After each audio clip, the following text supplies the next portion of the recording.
और आज यहाँ सब हमारे शीर्ष संत महापुरुष, एक दो को छोड़ दीजिए, वो अपवाद है। सबसे बड़ा अपवाद जो है देश के अंदर जो है वो सबसे बड़ा बाबा रामदेव ही अपवाद है। प्रधानमंत्री जी बात करते हैं उस रामराज के अंदर महिलाओं का सम्मान नहीं है ना, वहां पे बेटियां नग्न घुमाई जाती हैं। हमको आप जानते हैं धर्म को, आप बताने की कोशिश करिए। आधी अधूरी मूर्ति को पूजा नहीं करी जाती, उसी प्रकार आपका मंदिर आधा अधूरा, उसके अंदर पूजा नहीं कर सकते। ब्राह्मण हो के भी ना मोदी का विरोध करते करते सनातन धर्म का विरोध करने लगे। मैंने पहले ही बोला राम विरोधी हो गए। नमस्कार, आप देख रहे हैं राइव टीवी इंडिया और मैं आपके साथ जुनेद अंसारी। आज पूरा देश जो है राम में हो गया है। आपको बता दें कि अयोध्या में जो है आज 22 जनवरी को जो है प्राण प्रतिष्ठा की गई भगवान राम जी की।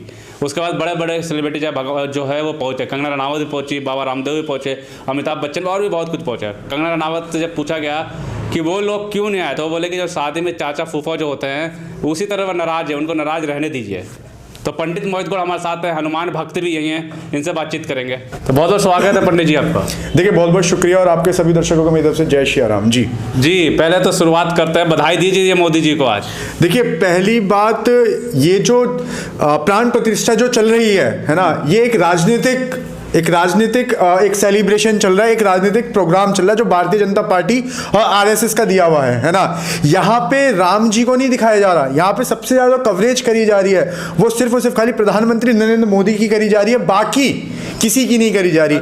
खुद स्वयं प्रधानमंत्री कहते हैं मैं वीआईपी कल्चर को खत्म करना चाहता हूं, और आप देखिए, आप देखने की कोशिश करिए कि वहां पे 8000 से ज्यादा वीआईपी मौजूद हैं, जबकि गरीब तबके के वंचित लोगों ने चंदा दिया। चंदा देने के लिए तो आम आदमी है, चंदा देने के लिए, सुनिए पहले मेरी बात, चंदा देने के लिए तो आम आदमी है, पर वहीं पे आम आदमी पहले दर्शन नहीं कर सकता भगवान के, करेंगे तो सिर्फ और सिर्फ खाली वीआईपी लोग करेंगे। और जो वीआईपी कल्चर को खत्म करने की बात करते थे, आज सबसे ज्यादा बढ़ावा जो है खुद स्वयं प्रधानमंत्री जी कहते टेंट से अब जो है भव्य मंदिर में ला दिया राम जी को। इससे खुश नहीं, आप भी ब्राह्मण हनुमान भक्त हैं आप। मैं आपसे एक बात कहना चाहता हूं पहले तो कि ये प्रधानमंत्री जी का फैसला नहीं था, ये माननीय सुप्रीम कोर्ट ने फैसला दिया था, जिसके बाद आपका राम मंदिर बना है ना। राम मंदिर का जो सारा श्रेय जो जाता है ना, जो जितना भी श्रेय जाता है वो सिर्फ और सिर्फ खाली सुप्रीम कोर्ट को दिया जाता है, प्रधानमंत्री को नहीं दिया जाता। ये आपको समझने की कोशिश होनी चाहिए। आप ये बार बार ये कह रहे हैं कि प्रधानमंत्री ने बनवा दिया, प्रधानमंत्री ने बनवा दिया। अब आप मुझे बताइए कि चंदा प्रधानमंत्री ने दिया? बताइए आप, क्या चंदा प्रधानमंत्री ने दिया? नहीं दिया, आम जनता ने दिया, गरीब जनता ने दिया। जब जिनका दम था उन्होंने बनवा दिया, पहले सरकारों में दम नहीं था, नहीं बनवा पाए। देखिए पहली बात तो कंगना रनावत जी को पहले इतिहास के अंदर जाना चाहिए है ना।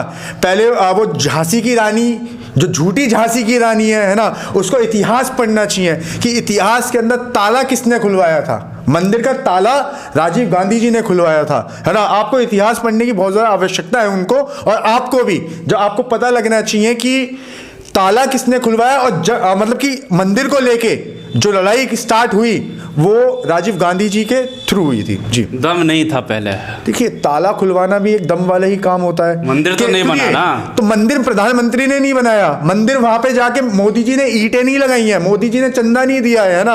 और जो फैसला था वो सुप्रीम कोर्ट का था। क्या आप क्या बात कर रहे हैं कि सुप्रीम कोर्ट का फैसला? नाराज हैं क्या? नाराज हैं क्या? देखिए मैं पहली बात एक बात कहना चाहता हूं, जैसे एक देश का प्रधानमंत्री है ना, जैसे एक देश का सबसे प्रथम जो होता है वो प्रधानमंत्री होता है, वैसे ही सनातन धर्म के जो प्रधानमंत्री वो शंकराचार्य होते हैं ना। जब वहां पे जब प्रधानमंत्री ही रुष्ट है ना, धर्म का जो प्रधानमंत्री ही रुष्ट है, तो आप खुद सोचिए कि इतनी जल्दबाजी किस बात की थी? प्रधानमंत्री को किस बात की जल्दी थी? क्या इस देश के अंदर शंकराचार्यों से बड़े, है ना, भगवान शंकराचार्यों से बड़े क्या प्रधानमंत्री हो गए हैं? बताने की कोशिश करिए। देखिए जनता से अपवाद है वो लोग, कुछ लोग जो नहीं आए हैं वो अपवाद है। देखिए मैं आपको एक बात कहना चाहता हूं, देखिए भगवान शंकराचार्य के बारे में ऐसी बात वो मूर्ख कर सकते हैं जिनको सनातन की कोई नॉलेज नहीं है, जिनको सनातन का कोई ज्ञान नहीं है। वो नहीं है, बिल्कुल नहीं है, चतुर्वेदी है। सुनिए, जब तो वो व्यक्ति है ना, जब वो व्यक्ति सबसे बड़ा मूर्ख है जो महिलाओं के लिए ये शब्दों का इस्तेमाल कर सकता है कि बिना कपड़ों के भी अच्छी लगती है। ब्राह्मण है। अरे भैया ब्राह्मणों का ठेकेदार नहीं है ना, शंकराचार्य ही आपका सनातन के आपके प्रधानमंत्री हैं। और जो उन्होंने कहा है, उन्होंने सती तो कहा है कि जब तक मंदिर पूर्ण नहीं बना, जब तक मंदिर आप पूर्ण नहीं हो सकता, आप उसके प्राण प्रतिष्ठा कैसे कर सकते हो? क्या आप ज्ञानी हैं इतने बड़े? आप भगवान को नहीं मानते, स्वयं शंकराचार्य बोल रहे हैं, उसके बाद भी देखिए अपवाद है, बाबा रामदेव कह रहे हैं ये सब अपवाद हैं। सुनिए, सबसे बड़ा अपवाद जो है देश के अंदर जो है वो सबसे बड़ा बाबा रामदेव ही अपवाद है, जो महिलाओं के बारे में इतनी बुरी बात कह सकता है कि महिलाएं बिना कपड़ों के भी अच्छी लगती हैं ना।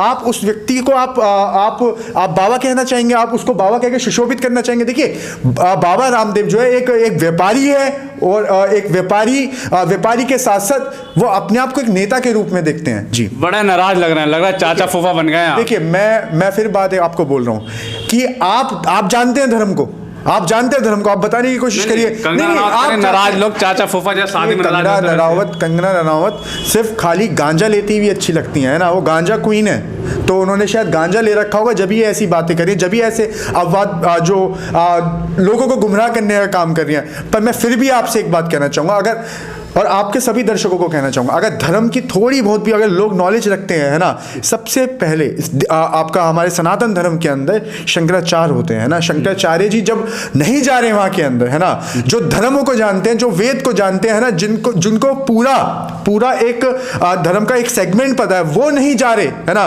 तो प्रधानमंत्री को क्यों जल्दी है? प्रधानमंत्री को जल्दी है सिर्फ 24 के चुनाव को लेके। प्रधानमंत्री को जो जल्दी है वो जानते हैं कि, सुनिए, पूरा देश दिवाली मना रहा है। अरे आप मेरी बात सुनिए, देखिए ये आस्था का विषय है ना, ये आस्था का विषय। लोग भावुक हैं क्योंकि रामलला हकीकत में आए हैं, है ना, पर ये टाइम नहीं था। जब तक मंदिर नहीं बनता, जब तक ये टाइम नहीं था उसकी प्राण प्रतिष्ठा करने का। और देखिए लोगों की भावना है, जब तो वो बना रहे हैं दिवाली, है ना, पर जब तक मंदिर पूर्ण नहीं होना था, जब तक वहां पे प्राण प्रतिष्ठा नहीं होनी। राम राज्य के आज जो है बुगल फूंक दिया गया है, देखिए राम राज्य आ गया है। मुझे कहते हुए बहुत शर्म आती है कि जिस राम राज की प्रधानमंत्री जी बात करते हैं, उस राम राज के अंदर महिलाओं का सम्मान नहीं है ना। वहां पे बेटियां नग्न घुमाई जाती हैं, आपका हाथरस जैसे केस हो जाते हैं, बिल्किस बानो जैसे केस हो जाते हैं ना। आप उस राम राज की बात करना चाह रहे हैं जो प्रधानमंत्री का दिया हुआ है। सुनिए, प्रधानमंत्री का दिया हुआ की बात कर रहा हूं मैं। आप सोचिए, मैं राम विरोधी नहीं हूं, है ना, मैं राम विरोधी नहीं हूं, मैं मंदिर विरोधी नहीं हूं, मैं विरोधी हूं भारतीय जनता पार्टी और आरएसएस के ये जो इवेंट जो चला रखा है इन लोगों ने, मैं इसका विरोधी हूं। अच्छा, आप तो हनुमान भक्त हैं और कहा जाता है कि हनुमान जी जो हैं भगवान राम के सबसे बड़े भक्त थे, आप उनके भक्त हैं, तो क्या खुशी नहीं है क्या? देखिए, खुशी इस बात की है कि मंदिर बना है, मंदिर बन रहा है, बना नहीं है, बन रहा है ना। रामलला वहां विराजमान हो रहे हैं, पर सही तारीख पे नहीं हो रहे, है ना, क्योंकि जो सनातन को जानते हैं वो जानते हैं कि हमारे में मुहूर्त होते हैं, है ना, मुहूर्त होता है। और हाँ, जिस प्रकार आधी अधूरी मूर्ति को पूजा नहीं करी जाती, उसी प्रकार आपका मंदिर आधा अधूरा, उसके अंदर पूजा नहीं कर सकते। पर क्या करें, एक नया धर्म बन चुका है ना। दो तरीके के सनातनी हैं हमारे देश के अंदर इस टाइम पे। एक तो है सरकारी हिंदू और एक सच्चे सनातनी, है ना। जो भारतीय जनता पार्टी के बनाए हुए हिंदू हैं वो बहुत ही ज्यादा खुश है ना। जो सनातन को जानते हैं, समझते हैं, जो सनातन को मतलब कि जीते हैं, वो लोग दुखी हैं आज। तो जिस तरह से एक और ट्रेंड चल रहा था कि राम जी अकेले आए हैं ना, उसमें लक्ष्मण जी भी नहीं है, माता सीता भी नहीं है, हनुमान जी। मैं इस बारे में आपसे एक बात कहना चाहूंगा कि देखिए, वो रामलला का मंदिर है ना, तो राम जी जिस दिन पैदा हुए, है ना, वो जो जन्मभूमि है वहां पे लक्ष्मण जी उनके छोटे भाई थे, है ना, भरत और शत्रुघ्न भी उनके छोटे भाई थे। तो पहले तो राम जी आए ना, और राम जी जब आए तो पेट से तो शादीशुदा नहीं थे। वहां पे मंदिर बना है, वो रामलला का बना है ना, हनुमान जी का भी नहीं बना, आपका लक्ष्मण जी का भी नहीं बना, सीता माता का भी नहीं बना। पर सुनिए मेरी बात, सुनिए, है ना। दूसरी बात ये कि आपने जब मंदिर बना, देखिए जो बन रहा है ना, आपने जल्दबाजी में जो बनाया है ना, आपने जो जल्दबाजी में बनाया है, ऐसे ही पहले शंकराचार्यों ने आपका भविष्यवाणी करी थी, है ना, आपको याद होगा 19 के टाइम पे। पर किंतु प्रधानमंत्री जी कभी ना मुहूर्त देखते, है ना शुभ मुहूर्त देखते, कुछ नहीं मानते। वो सोचते हैं कि देश के अंदर सबसे बड़ा मैं ही हूं, क्योंकि मोदी जी चाहते हैं कि देश के अंदर राजतंत्र हो और उसका राजा प्रधानमंत्री नरेंद्र मोदी हो, है ना। तो मैं कह रहा हूं, बिल्कुल वो सुनना चाह रहे हैं क्या, गुरुओं की सुनना चाहते हैं क्या? नहीं। देखिए, एक जमावड़ा लगा रखा है, अपने ही लोग, अपनी ही मीडिया सिर्फ उनकी पब्लिसिटी करते हैं। ब्राह्मण हो के भी ना मोदी का विरोध करते करते सनातन धर्म का विरोध करने लगे। मैंने पहले ही बोला राम विरोधी हो गए, मैंने विरोधी हो गए। आपके कहने से आप मुझे सर्टिफिकेट देने आए हैं। आप जैसे सरकारी पत्रकार है ना, जिसकी वजह से ये देश जो है गर्व में जा रहा है ना, जिसकी वजह से देश की जनता जो है वो भटक रही है। उसने छत मिल गया राम जी को। सुनिए मेरी बात, आधी अधूरी छत। बताइए, आप जिस दिन मंदिर का फैसला आया था सबसे ज्यादा खुश हम ही थे, है ना। पर हाँ, आज दुख के साथ ये बात कहनी पड़ रही है कि आधे अधूरे मंदिर के अंदर पूजा हो रही है। क्या कहें इस बारे?